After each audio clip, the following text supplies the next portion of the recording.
रेंगाळलेल्या दुपारनंतर ना जबरदस्ती आपल्याला पुढच्या कामासाठी तयारीसाठी लागावं लागतं. तर म्हणजे संध्याकाळचं छोटे मोठे जे काम असतात ते आवरून आणि संध्याकाळचा स्वयंपाक.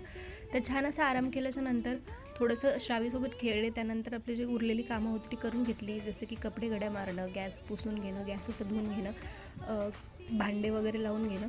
सगळं केल्याच्यानंतर थोडंसं फ्रेश वाटण्यासाठी मग गॅलरीमध्ये बसून आम्ही छान चहा वगैरे घेतला, सूर्यास्त पाहिला.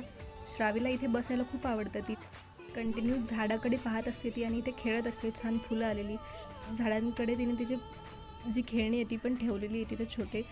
त्यानंतर तिला थोडीशी भूक लागली होती, मग मी मखाना रोस्ट केले आणि तिला दिले खायला. पौष्टिक असतात खूप मखाने, चुरमुऱ्यापेक्षा त्यामध्ये प्रोटीन वगैरे जास्त असतं आणि हाडांसाठी कॅल्शियम पण भरपूर असते त्यामध्ये.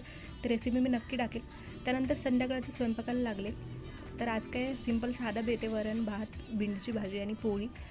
तर संध्याकाळी मस्त असं जेवण, असे छान फटाके पाहून मग आम्ही झोपायला गेलो. Okay, good night.